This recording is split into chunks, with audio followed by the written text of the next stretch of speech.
오늘은 고난과 환난을 허락하신 목적이라는 그 설교 제목으로 믿음의 옥석 가리기, 성품을 빚어가시는 예수님, 귀의 신앙과 눈의 신앙의 차이라는 내용으로 하나님의 은혜를 나누고자 합니다. 우리가 신앙생활을 하면서 이렇게 기대하는 것들이 있습니다. 하나님 앞에. 내가 기도 열심히 하면은 하나님 내 기도에 다 응답하시겠지. 그리고 내가 신앙생활 잘하면은 우리 가정에 복을 주시겠지. 말씀대로 살아가면은 내 삶에 형통함이 있겠지 하는 그러한 어떤 소소하지만 참으로 우리에게 필요한 것들에 대한 기대와 소망을 우리는 가지고 있습니다. 물론 하나님께서도 우리의 삶에 필요한 은혜를 주시기도 하고 또 놀라운 회복과 축복을 허락하시기도 하십니다. 그럼에도 불구하고 우리가 믿음으로 살아가려고 최선을 다합니다. 애쓰고 힘쓰고 더 전념해서 믿음에 올인하는데도 불구하고 내 삶이 힘들어지고 삶이 오히려 더 결핍되어지고 막 스트레스 더 받고 부부싸움은 더 잦아지고 이럴 때가 있습니다. 뿐만 아니라 직장생활 하면서도 손해보면서 그 손해라는 것은 내가 생각할 때 손해입니다. 내가 생각할 때 이 정도로 하면은 하나님께서 나를 칭찬하시는 만도 하는데 내가 이렇게 열심히 하는데 내가 이렇게 많은 사람들에게 도움을 주는데 그런데 왜 내 삶은 형통하지 않을까? 뿐만 아니라 또 관계 속에서도 사람과 사람의 사이에서도 믿음을 지키려고 몸부림치면 칠수록 왠지 그 어떤 공동체에서 고립되어지고 왕따가 당하는 그러한 기분을 느낄 때가 있을 겁니다. 그러한 걸 가지고 내가 고민하고 힘들어하는 그 모습을 보고 지체들은 야 적당히 믿어. 다 세상 사는 거야. 꼭 그렇게까지 할 필요 있어? 유난스럽게 신앙생활 하지 말고 그냥 물 흐르듯이 그냥 그렇게 믿어 라고 자꾸 옆에서는 이야기를 합니다. 그럴 때마다 우리는 우리의 마음이 흔들려요. 내 신앙이 흔들려요. 열심히 믿는데도 삶의 무게는 계속되어지고 아무리 기도해도 상황이 쉽게 변하지는 않습니다. 사람들에게 인정받지 못하고 오히려 오해와 비난을 받을 때가 있습니다. 그럴 때 우리는 우리의 믿음이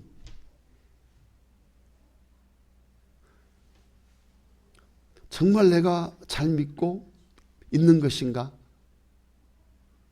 내가 믿음의 방향을 잘 잡고 가고 있는 것인가 하면서 내 자신을 점검하고 자책도 하고 내 믿음에 대해서 회의감을 느낄 때도 있습니다.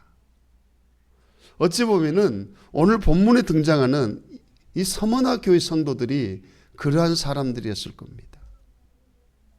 이 서머나 교회는요, 믿음이 없어서 교회가 어려움을 당하는 게 아니었습니다. 믿음을 지키면 지킬수록 교회가 더욱더 핍박을 받고 고난을 받고 환난을 당하고 순교자가 나타나는 그러한 교회였습니다. 서머나는 지금의 트르키에라는 그 지역, 옛날에 터키죠. 그 지역에는 소아시아에 있는 7교회 중에 하나입니다. 이들은 신앙의 절개를 지키기 위해서 세상과 전혀 타협하지 않았습니다. 그럼에도 불구하고 신앙에 대한 핍박은 계속되어졌습니다. 먹고 사는 문제까지 걱정해야 되는 그러한 상황으로 그들은 몰리고 말았습니다. 왜냐하면 서머나 그 지역은 경제적으로 굉장히 발달되어 있는 항구 도시였어요.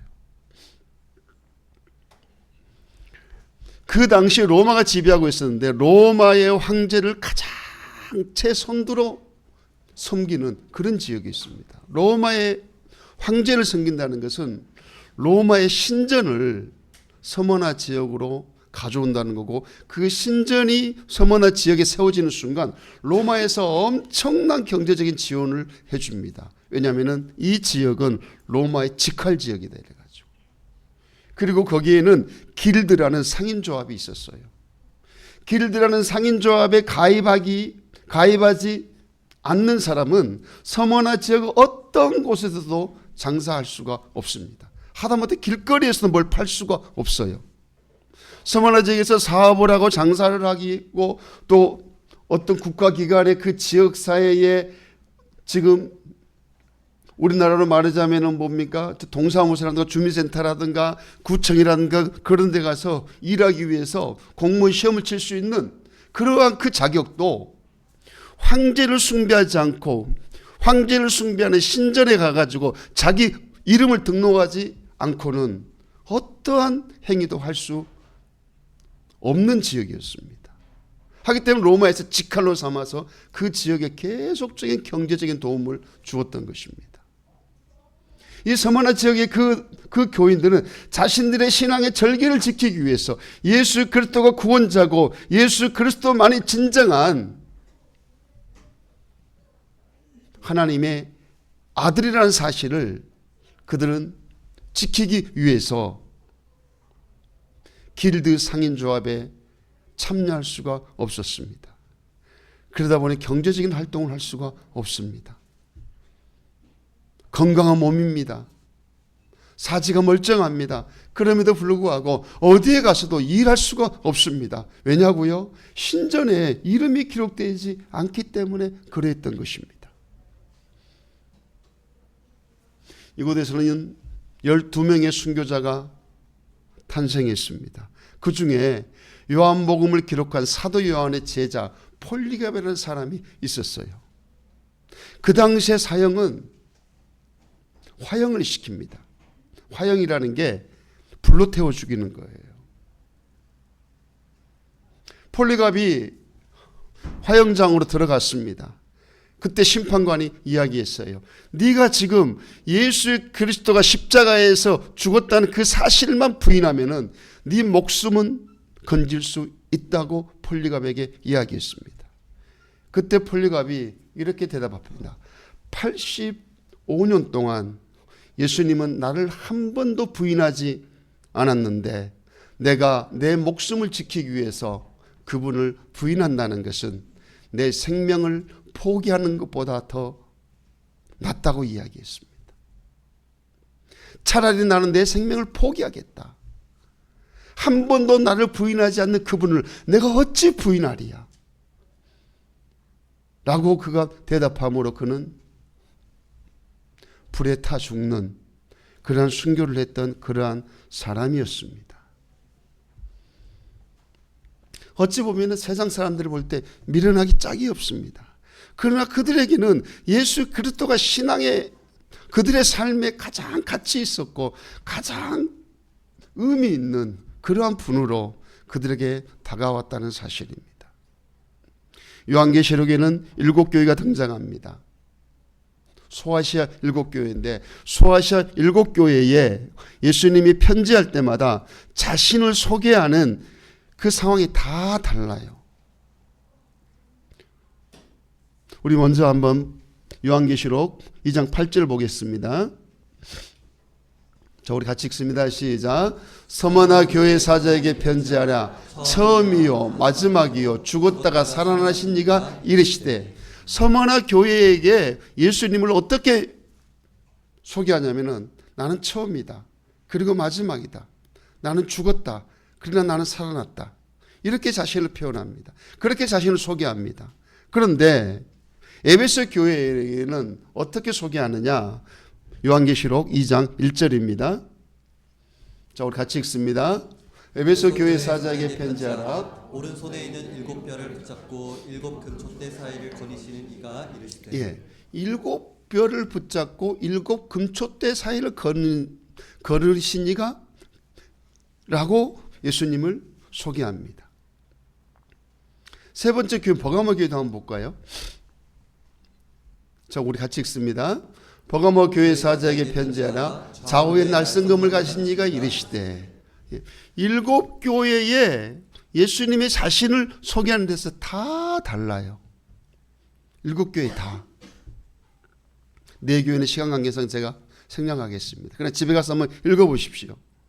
다 달라요.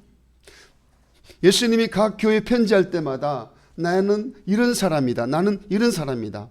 동일하게 자신을 표현한 게 아니라 그 교회 상황과 그 교회 현장의 어떤 그 벌어지고 있는 어떤 상태에 따라서 예수님이 자신을 소개하는 내용이 다 다르다는 것입니다. 그런데 왜 주님은 서머나 교회에게 편지하시면서 자기를 나는 처음이다. 나는 마지막이다. 나는 죽었다. 그러나 살아났다. 이렇게 자신을 표현했을까요?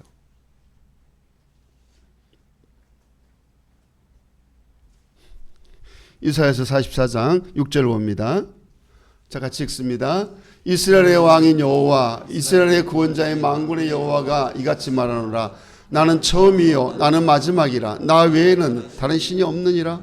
서머나의 지역은 황제 숭배 사상이 가장 팽배했던 그런 도시입니다. 경제적으로 굉장히 부흥했던 그 도시입니다. 신전이 도시 곳곳에 세워져 있었습니다. 로마에서 전폭적인 경제적인 지원을 받고 있었습니다. 그리고 황제가 신이다. 황제가 왕이다. 예수님은 지금 서머나 지역을 지배하고 있는 로마의 황제가 신이 아니라는 거예요. 너희들이 믿고 있는 내가 참 신이라는 겁니다. 내가 왕이라는 것입니다. 그러면서 내가 처음으로 이 세상을 만들었다는 것입니다.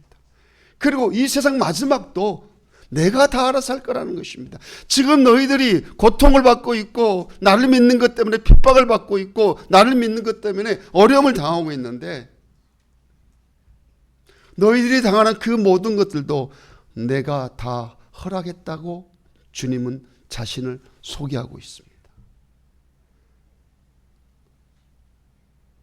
내가 세상을 만들었기 때문에 너희들이 로마의 지배를 받고 있느냐? 그것은 로마가 강해서 너희를 지배한 게 아니라 내가 그렇게 허락했다는 것입니다. 너희들이 지금 고난받고 있느냐? 그 고난도 내가 허락했다는 것입니다.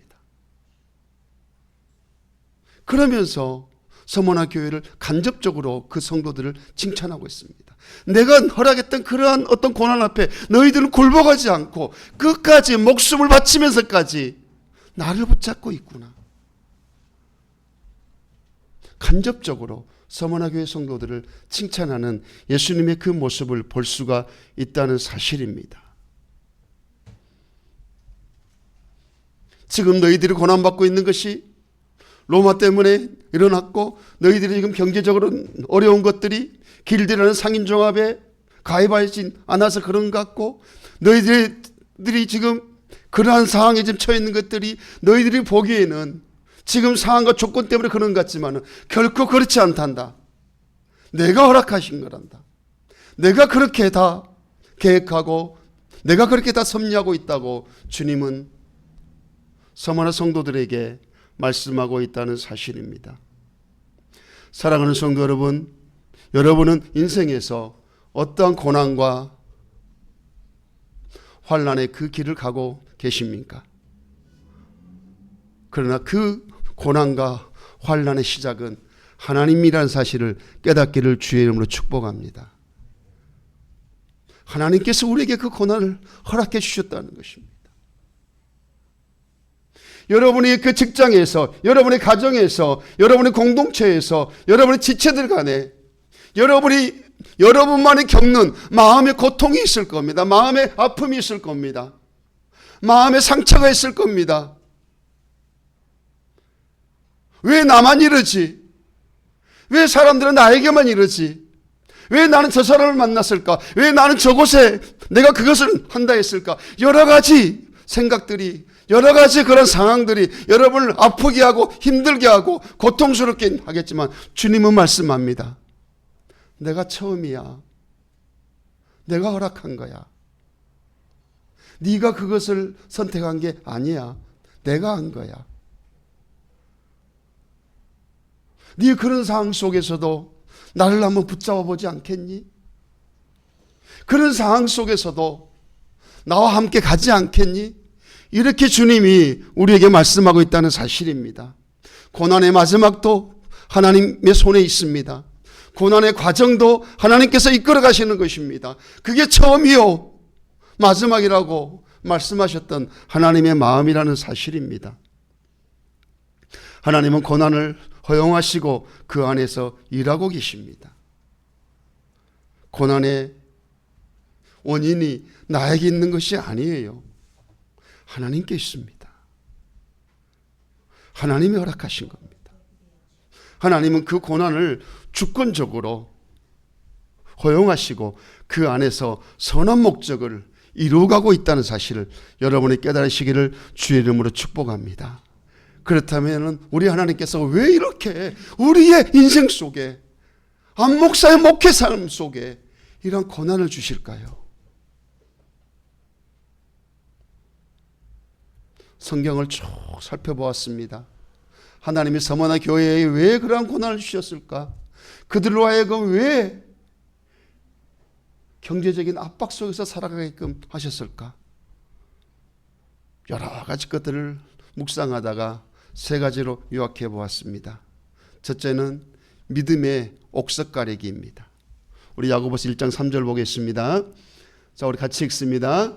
이는 너희의 믿음의 시련이 인내를 만들어내는 줄 너희가 알미라. 믿음의 시련이 인내를 만들어낸답니다. 여기서 인내라는 것은 그냥 막연하게 참고 견디고 기다리는 그게 아닙니다. 그 시간을 통해서 믿음의 옥석을 가려낸다는 것입니다. 믿음의 옥석. 잘못된 것들, 그릇된 것들을 다 제거하고. 여러분, 금 있잖아요. 금. 순금을 우리가 골라내기 위해서는 그 순금을 용광로에 집어넣습니다.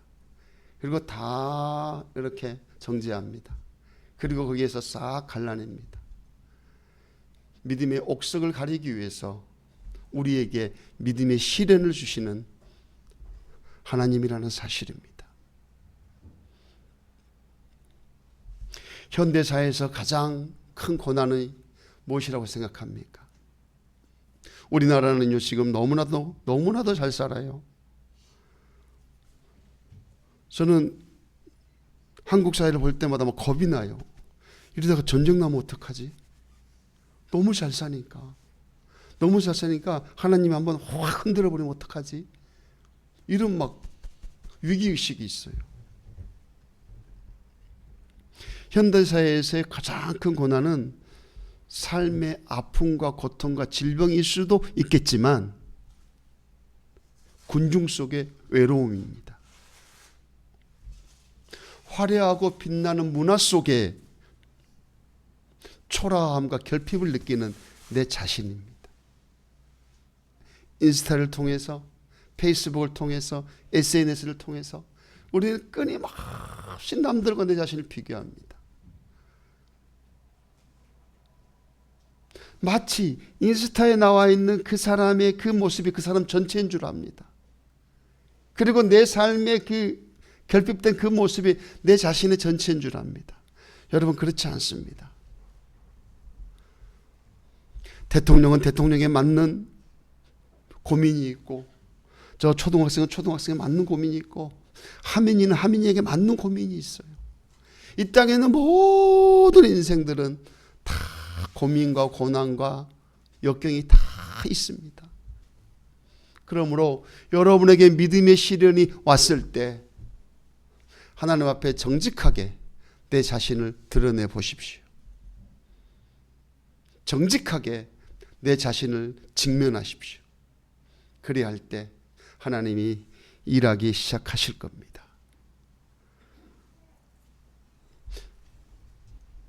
믿음의 시련이 왔을 때 그 사람의 신앙의 실체가 드러납니다.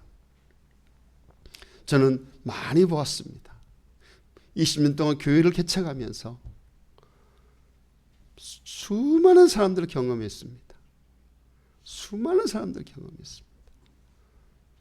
자신의 뜻대로 되지 않으면 목사를 욕하고 교회를 떠납니다.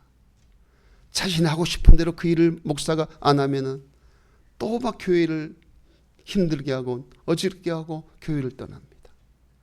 그건 믿음이 아니에요. 내 생각을 어디에 막 주입시키고 그 생각들을 뭔가를 움직이려는 거, 그건 믿음이 아닙니다, 여러분. 서머나 교회가 예수님 앞에 칭찬을 들었던 것은 믿음의 시련 앞에 끝까지 그들의 믿음의 정체성을 지켰기 때문에 그리했다는 사실 깨닫기를 주의 이름으로 축복합니다. 두 번째로 우리 하나님께서 우리에게 믿음의 시련을 주신 것은 우리의 성품을 빚으시기 위해서입니다. 로마서 5장 3절에서 5절입니다. 자, 우리 같이 읽습니다. 다만 이뿐 아니라 우리가 환난 중에도 즐거워하나니 이는 환난의 인내를, 인내는 연단을, 연단은 소망을 이루는 줄 알미로다. 소망이 우리를 부끄럽게 하지 아니함은 우리에게 주신 성령으로 말미암아 하나님의 사랑이 우리 마음에 부은 바 됨이라. 할렐루야. 고난과 환난과 아픔은 우리를 파괴하고 깨뜨리려고 하는 게 아니에요. 우리를 새롭게 만들기 위한 하나님의 오묘한 섭리라는 사실입니다. 여러분 조각가 잘 아시죠? 그 조각가들은 돌을 막 깎아내잖아요. 아름답게 돌을 딱 만들어내잖아요. 그처럼 하나님도 환난과 고난을 통해서 우리 자신을 빚어갑니다. 그리고 새로운 사람으로 만들어냅니다. 그리스도의 형상으로 우리를 빚어갑니다. 에베소서 4장 13절 봅니다. 자, 우리 같이 읽습니다. 우리가 다 하나님의 아들을 아는 것과 아는 일에 하나가 되어 온전한 사람을 이루어 그리스도의 장성한 분량이 충만한 데까지 이르게 하리라. 하나님의 사람으로 세워가기 위해서 하나님은 우리에게 고난과 환난을 주신다는 겁니다. 그러므로 고난과 환난이 왔을 때 나는 하나님의 사람으로 그리스도의 장성한 분량까지 성장하는 사람으로 지금 하나님이 나를 양육하고 있구나 라는 믿음으로 그 시간을 잘 이겨나가시기를 주의 이름으로 축복합니다. 마지막으로 우리에게 하나님께서 고난과 환난을 허락하신 이유는 하나님을 더 깊이 알기 위해서입니다. 하나님을 더 깊이 더 친밀한 관계를 맺기 위해서 하나님이 허락한다는 사실입니다. 우리 욥기서 42장 5절입니다. 자, 같이 읽습니다. 내가 주께 대하여 귀로 듣기만 하였사오나 이제 눈으로 주를 배움나이다. 와, 어떻게 욥이 하나님을 눈으로 봤을까요? 귀로만 듣던 하나님을 눈으로 본 겁니다. 귀의 신앙이 눈의 신앙으로 바뀌어버리는 거예요. 욥은 여러분 하나님의 엄청난 칭찬을 들었던 사람입니다. 하나님이 욥을 어떻게 평가했냐면요, 욥기서 1장 1절 볼게요. 하나님의 평가입니다. 자, 같이 읽습니다. 우수 땅에 욥이라 불리는 사람이 있었는데 그 사람은 온전하고 정직하여 하나님을 경외하며 악에서 떠난 자더라. 하나님이 욥을 저렇게 평가했어요. 온전하고 정직하며 하나님을 경외하며 뭐에서 떠났다? 악에서 떠났던 사람. 악에서 떠났어요. 그 유명한 다윗도, 그 믿음의 조상 아브라함도, 히스기야 왕도, 솔로몬 왕도 악에서 떠났다는 칭찬을 하나님 앞에 듣지 못했어요. 모세도 마찬가지고요. 어느 누구도 악에서 떠났다라고 말하는 그런 평가를 받은 믿음의 조상은 성경에 없습니다. 그런데 욥만 하나님께서 악에서 떠난 자라고 말씀하고 있다는 사실입니다. 하나님이 인정한 믿음의 사람이었습니다. 그런데 그가 얼마나 고난을 겪었습니까?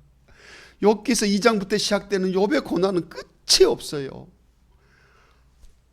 욥기서를 읽어보면 너무나도 막 슬퍼가지고 읽기가 싫어요. 37장까지 계속 욥의 고난과 어떤 거 아닌 거 기회 나오다. 38, 39, 40장에 가면 이제 하나님이 전능하심이 나와요. 나는 이런 사람, 나는 이런 사람, 나는 이런 사람이다. 나는 이런 사람. 욥이 거기서 이렇게 따라가고만 있어요.